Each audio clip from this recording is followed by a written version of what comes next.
The Where Our Minds Wander podcast may contain sensitive content and explicit language. Listener discretion is advised.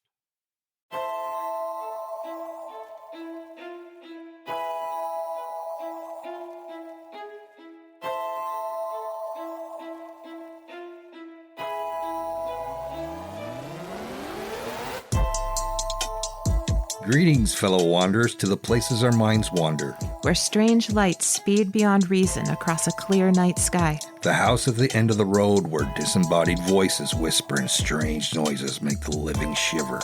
Lurking shadows hiding on the edge of the woods just outside your back door. Odd, true events throughout time that lead you down the rabbit hole. I'm Wes. And I'm Beth. And this is Where Our Minds Wander.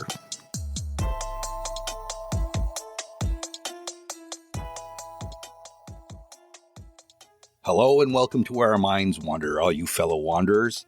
I'm Wes, and that's my wife and co-host, Beth. Hello, everyone. So, I gotta say up front, it's been a fantastic week. We started pulling out our holiday Halloween decorations. Now I know what some of you may be thinking. Yeah, Wes, it's only the end of August, and it's kind of early. But, it really takes a while to put together something that's really eerie, and every year we try to change it up. So this year, one of our ideas for one of our displays was going to be a fortune teller and a customer. So we've been putting that together pretty slowly, and it's coming along quite well. And we'll post some to Facebook so you can see our progress. And feel free to post some of yours as well, leading up to Halloween on our Facebook page. We'd be excited to see them. We would. It'd be really cool to see what you all do in your houses. So with that said, my mind wandered all over the place this week while researching my story. So where did your mind wander this week, Beth? We're actually going to Norway this week. Oh. The village church at Sauherad, Norway, was built in 1150 and renovated sometime in the 1500s or early 1600s. Wow. It's always amazing to me that European countries have so many buildings still in use that are close to 1,000 years old. I know here in the U.S. we have older structures like the cliff-dwelling homes of Mesa Verde, but they're protected in national parks. There's no modern day people living in them. But in Europe, there are so many really, really old buildings, and everyday modern people get to live in them. Yeah, I'm pretty jealous. I love the United States, but there isn't much here when it comes to that kind of history of buildings and things, Yeah, I mean, a couple hundred years old. Mm-hmm. But, you read articles about someone like in England who's renovating their home, and then they find Roman-era paving stones under their kitchen floor. I know. It's just so cool to me. I said something about it to friends of the family when I was in England several years ago, and I thought their response was pretty cool. They said they like coming to the United States because everything is so new. So it was cool to hear a different perspective, but for me, there's something about living in a place that has a 700 or 800-year-old history that just appeals to me. I'd swap with them in a heartbeat. So anyway, the 870-year-old little church in Sauherad, Norway, is painted pristine white. It has a large square main building attached to a smaller square building, attached to an even smaller square building. It's kind of like nesting dolls. But it's just quaint and perfect and lovely. It's like a postcard. But what lies inside has been a site of curiosity and controversy for over 80 years. Gerhard Gottes was a leading conservator of historical art with an impeccable reputation. I imagine the people of Sauherad were excited that he was commissioned to conserve the faded 17th century artwork inside their church. In 1939, he and his son entered the church and began their work. At first, he found traces of decorations from the 18th century, but Gottes was convinced that medieval decorations from the Middle Ages lay in the plaster layer underneath. So, He painstakingly removed the plaster, and he was rewarded with a startling discovery. The archway was covered in demons. Really? Very unusual that a church would have paintings of demons inside of it, but even more unusual is that these demons were not depicted as being vanquished in any way. And there were thousands of them. It's almost like a Where's Waldo of middle-age art. There's flicking tongues, scowling eyes, amalgamations of dogs and rabbits and human faces. Some are as small as a thumbnail, and one just leads into the next, into the next, into the next. It's a massive jumble of demonic faces cram-packed into this archway wall of the chancel, about 8 to 12 feet above the floor. It's so packed with these faces that from a short distance, the wall just appears permanently dirty. Goddess carefully followed every etched line, painstakingly restoring every demonic eyebrow, lip, and curl of hair. The project took him 2 years. The church and the villagers didn't really know what to think of their newly restored wall. In fact, the church records don't really mention it at all. It's as if its discovery was a complete embarrassment to them.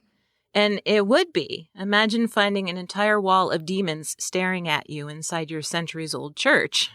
I mean, why were they there? Yeah, that just doesn't seem right to me. Over the years, of course, the goddess restoration needed, well, restoring. Suzanne Kahn, a conservator from the Norwegian Institute for Cultural Heritage, and art historian Elizabeth Anderson tackled the job in 2021. Using the latest technology, the two women closely examined the wall as they set out to complete a, I would think, pretty daunting task. Both believed the wall to be a total anomaly, and I would guess they were pretty excited to embark on the project. But what they found was even more surprising. The demon wall was fake. And what I mean is, they were restoring an 80-year-old piece of art, not a 600-year-old piece of art. No way. Wow. I guess he was a piece of work himself. I mean, why would anyone do something like that? Well, what I didn't mention earlier is that in most restorations done in churches, the doors are open to the public. During Goddess's restoration, the door was locked. Also, reports are often submitted to some authority of the progress being made. Goddess did not do this with any great detail. Now, how the hell did he get away with that? Well, I'll get to that. For example, he did take a photograph of a male figure with a beard, but he did not submit the photo to the Norwegian Directorate for Cultural Heritage, which implies that he didn't follow the original brushstrokes when working on the piece. But at the same time, he treated the rest of the work he did in the Sauherad church with complete respect. He even wrote a letter asking the Directorate for Cultural Heritage for permission to paint over an inscription he had found from the 1800s because it was illegible. So he was covering up his dirty little secret. Well, it's odd because, some parts he was very, very to the book, to the letter. Right, and then this one wall, he was not at all. Goddess claimed that his work was done by completely following remnants of brushstrokes. But Kahn and Anderson say that in many places along the wall, there are no pre-existing brushstrokes. What they did find as original were the remnants of just 1 or 2 much larger figures, possibly 15th century prophets, but not demons. Kahn was quoted as saying, quote, "That's really the most shocking thing from a conservator point of view. He found something there that was old and he painted over that. He changed what he found. He has to have known what he did." She also said, "The eyebrows became like animals with 10,000 legs and heads at each end. The beard became all heads with ears." So, to go back to your question, why did he do it? Well, no one really knows. But before Goddess was an art conservator, he studied to be an artist. He did paint his own pictures throughout his life, although the majority of them were reportedly landscapes. He took part in some small exhibitions, but he was never well known as an artist. trying to find any of his original work isn't easy, and therefore almost impossible to compare the imagery in his personal work to the Demon Wall. So perhaps he was more concerned with showcasing his own artistic talent than conserving the original work. But that seems really unlikely because it would have ended his career. You would think. And the Demon Wall didn't end his career. He went on to many other projects and never faced any criticism for any of it. That makes me totally sick. He should have been held accountable. Especially since there was 15th century art underneath. Right, and do we know what that looks like? They just said it's a couple figures that they think were prophets, but either way. Yeah. Yeah. Wow, this guy. Kahn suggests in an article she and Anderson published that perhaps once Goddess had removed the plaster and didn't find the great find he expected, that he somehow misinterpreted the cracked lines of plaster as brushstrokes and followed those, effectively seeing things that weren't there. And it's an interesting theory because as human beings, we do this all the time. You know, we see faces in the configurations of everyday objects. Like the Jesus toast. Right. You know? Well, I was going to go more for like a front door on a house with a window on each side, how it might look like a face, or, you know, the front of a car or in the knots of a tree. But yeah, Jesus and toast fits the bill too. Yeah, I see what you mean there, yeah. And you also have to keep in mind the timing. 1939, Norway was occupied by German forces during World War II and felt the effects of bombing raids as well as rationing and other wartime concerns. So, could Goddess have subconsciously reflected his inner feelings on the wall? No, I don't think so. You don't I think so? he was a douchebag. Jeez. At the time, because the country was so embroiled in the war, the Demon Wall story was pushed from headlines to back pages to completely forgotten. Perhaps those in the know chose to bury the story because it would be an embarrassment. It's a fascinating story and a fascinating piece of art, even with no answers, especially since it adorns the wall inside of a very pretty little church. Now, you said that Gatto's son worked on the project with him. So is there any chance that maybe he did most of the work? Actually, no, because I can't remember if I mentioned his son worked on it or not, but he did. I can't remember now. Did I say that? It's your story. I was listening along. But yes, I think you mentioned that. Okay. So there are records of exactly what his son worked on, and those records were very well kept. And they know what sections were his. But interestingly, the demons that he added were not the same style as his father's. So he helped, but he certainly wasn't the mastermind behind it. Okay, so we can let him off the hook. Yes. But you would think maybe he'd say to his father, hey, you know, that's wrong. You shouldn't be doing that.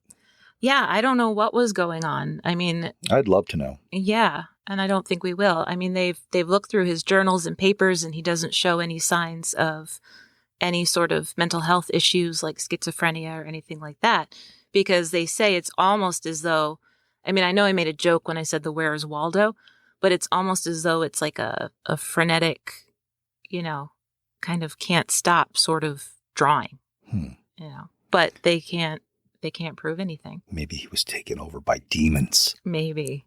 I don't think the people of Sauherad would be too happy with that theory. But well, it's just a theory. You don't have to like it. Hey, did you know? Human remains were used in the making of medicine up until the 20th century. Ingesting powdered remains of certain organs was believed to help with pain or ailments in that part of a person's body. For example, if you had a headache, one popular cure was to ingest the powdered remains of a deceased person's skull. As you can imagine, it wasn't always successful. Who'd have thunk it? So what are you sharing with us tonight? Well, out of the hundreds of North Pole expeditions, we've all heard of Robert Peary's numerous attempts, but I'm going to talk about a North Pole expedition that you may not have heard of. One attempted in a giant hot air balloon. That was a thing to try and do that in a hot air balloon? Well, believe it or not, it really was. So from the 1500s up till today, many have led expeditions to the North Pole, but nothing matches the race in the 1800s to be the first country to successfully do it. 3 Swedish aeronauts, Salomon Andree, Nils Strindberg, and Knut Frankenel, planned to be the first to fly their hot air balloon directly over the North Pole from Svalbard, Norway, to either Russia or Canada, all while taking photographic evidence and scientific measurements. According to their plan, they would reach either Siberia or Alaska in just a few weeks' time, armed with all kinds of information for anyone who explored the region after them. But from the very beginning, their lofty expedition seemed more like a lead balloon than a hot air balloon. Ha ha. Andree, an employee of the Swedish Patent Office, he was a physicist and an inventor, had only been flying hot air balloons for about 5 years before he started tinkering with his own hot air balloon in preparation for this flight. All in all, he had over 40 hours of actual flight time before he started improving on the existing hot air balloons. I don't know a thing about hot air balloons, but that doesn't seem like a lot. 40 hours in just 5 years? No, it doesn't. And in those 5 years, and based on those 40 hours, Andree observed how unpredictable and uncontrollable hot air balloons could be. He knew how passing clouds, could cause sudden, severe accessions, and decessions, often quite severe. But Andree tinkering, it led him to develop a special steerable hot air balloon, complete with drag ropes that acted as rudders and wind sails that would hopefully help maintain direction. So, despite this, many news outlets ran various articles ridiculing Andree's proposed first attempt, scheduled for May 11th, 1896.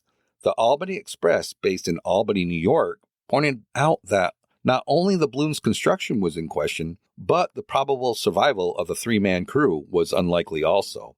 So what they had to say in the article went like this: how the men expect to protect themselves for 15 days from the intense cold which they will encounter mid-air in the regions of eternal winter is not even suggested. It does not seem possible that any amount of furs would suffice. To sustain life upon the ice where it is at least possible to secure some shelter is extremely difficult, as experience has taught. In the frail car of the balloon, where the men will be constantly exposed to the intense cold of the open air, it must seem impossible. The article ended with the ominous line, "It looks as if this expedition will result in the sacrifice of human lives and nothing more." Yikes. That's not exactly the kind of press you want before embarking on something dangerous. Not at all. Wow. Bad weather and deserting member of his 3-man crew crushed his first attempt. Oh, so even his own crew thought it was a bad idea. That they did. But Andree, he wasn't deterred. With grant money, Andree had another balloon built out of silk, and it was varnished with a waterproof coating. When inflated, it was 67 feet wide, and all in all, it cost about 50,000 francs. And in 1897, Andree was back. The King of Sweden was into it. And so was the media, this time awash in a patriotic frenzy of support. On July 11th, 1897, amid a flurry of fanfare, Andree, Nils Strindberg, and Knut Frankenel climbed into the basket of the 67-foot wide balloon and with help of the Royal Navy, cut the ropes and rose into the air.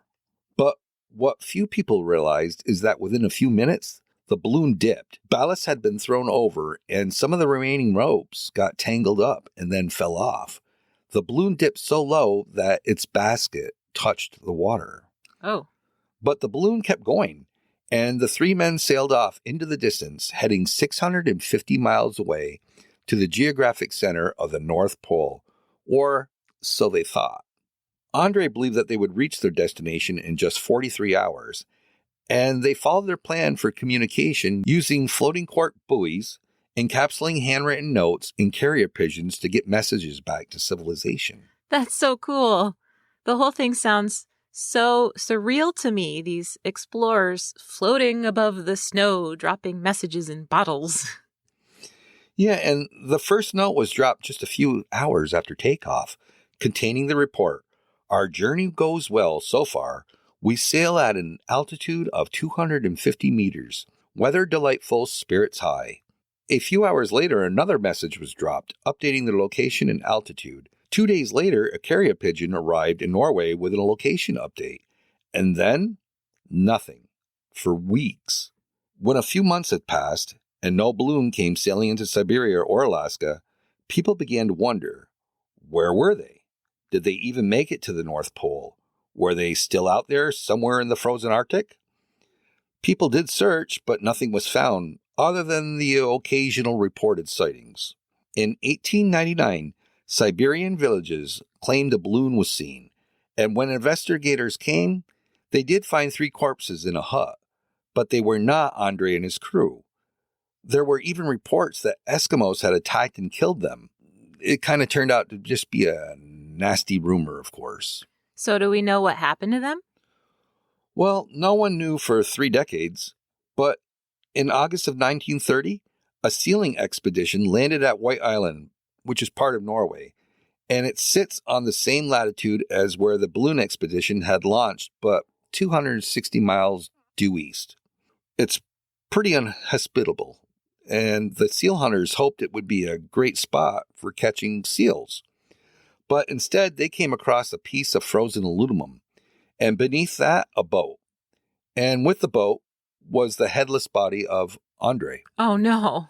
His hunting gun was resting beside him, and according to some of the sources, his journal, wrapped carefully, was wedged between his back and the rocks he sat up against. Other sources say that his journal was found among his other belongings, carefully wrapped inside a blue sweater, but regardless, his diary was found. The assumption, of course, was that polar bears had gotten to his body after his death, and the scattered items they found nearby supports this theory. So among the finds were a waterlogged observation book, broken sections of snow ledges, binoculars, matches, knives, and navigational instruments. Within Andree's clothes, they apparently found a tuxedo, which he had planned to wear to meet the dignitaries awaiting him in either Alaska or Siberia. That's sad. Yeah, it seems like a lot to pack. It does. In a little basket. But hey, I guess he was going in style. Just a few yards away, the bodies of Frankenel and Stringberg were discovered, with their belongings scattered around them as well, including film canisters containing 200 photographs that Stringberg had managed to take throughout their expedition. Stringberg was found inside a crevice covered in stones, which implies he passed away first and was buried by at least one of the other men. Even though the film was 32 years beyond its used-by date, the investigators were able to successfully develop 93 of the images, several of which show the men's makeshift camp, the deflated balloon, and the polar bears. Can you see the pictures online? I believe you can, yes. That sounds cool. I'd want to check those out. The diaries revealed a lot of information, especially since all the 3 men were meticulous about keeping their entries up to date. For the first 2 days of the flight, things went pretty much as planned. The crew even made coffee using a special apparatus that dangled 20 feet below the balloon. Oh my gosh. That's so steampunk of them. It sounds like something you would see in a steampunk. It's a lot to go through to make some coffee. I guess if you need that caffeine kick, you're going to get your caffeine kick. Yeah, I guess there was no Dunkin' Donuts to pull up to out there. No, probably not. You stop and ask the nearest polar bear, hey, is there a drive-through Dunkin' Donuts nearby?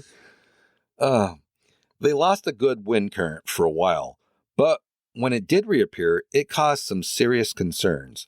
The balloon kept losing and gaining altitude by 100 feet, often bumping the ice with the bottom of the basket, and they had trouble sleeping. Well, who wouldn't? Well, it was a pretty bumpy ride. And the cold was quite brisk, and then it started freezing rain. They were 65 hours into their journey and just 288 miles from where they had started. Oh, wow. They were way off track. That they were. Andree wrote on July 14th, 1897, quote, "Our long guideline has now broken off. Constant fog, no land and no birds, seals nor walruses.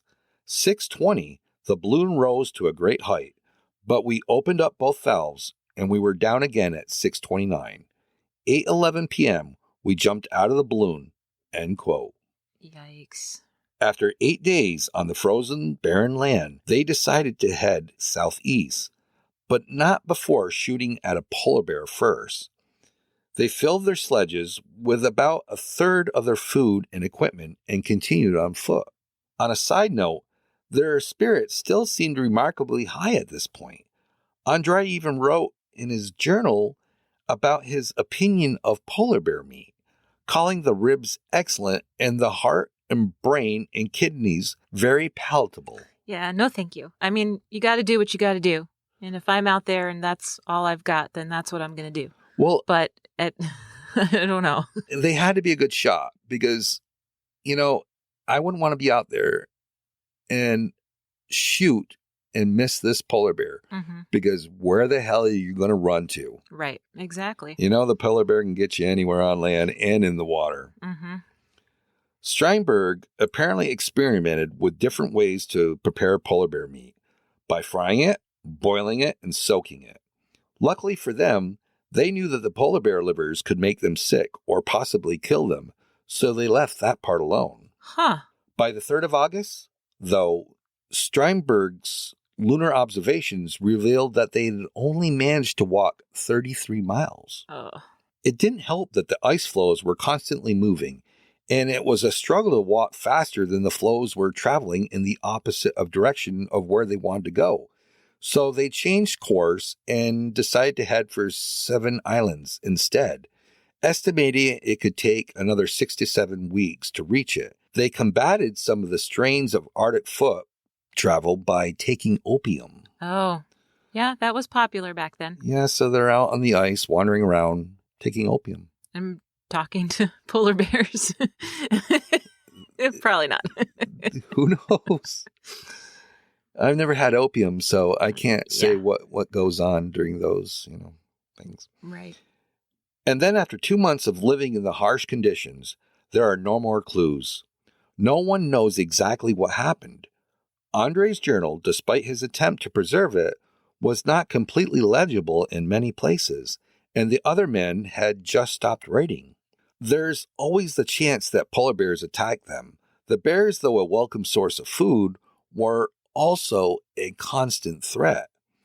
It's possible that the cold was just too much, that they were tired, they were putting tremendous physical strain on themselves, they could have just perished from exhaustion, or they may have gotten ill after all, from eating the meat that they were eating.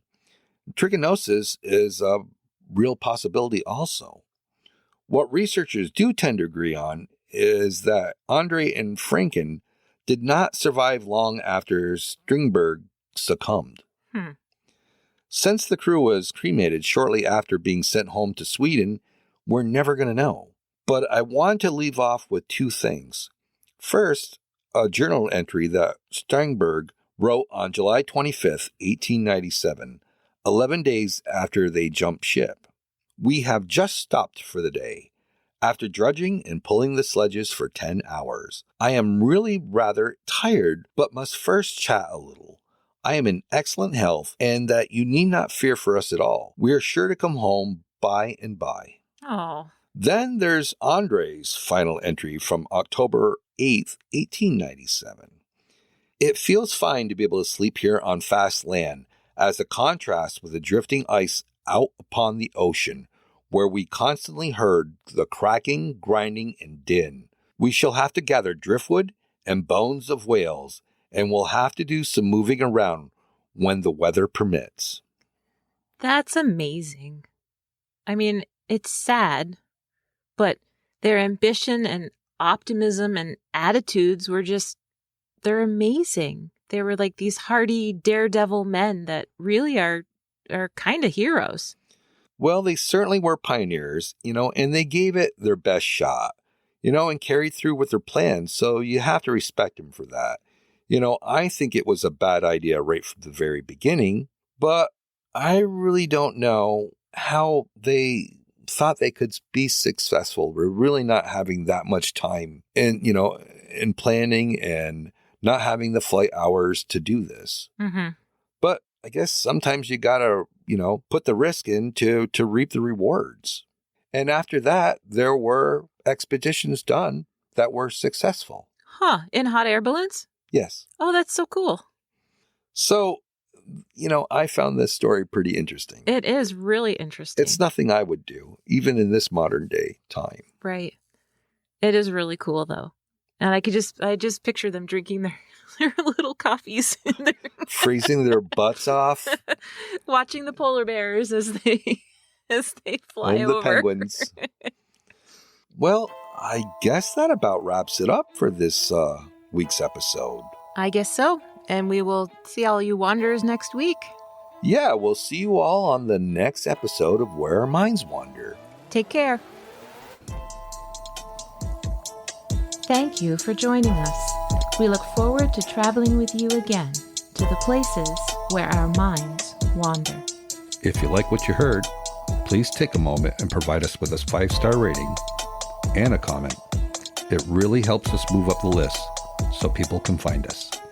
See you next week for an all-new episode of Where Our Minds Wander.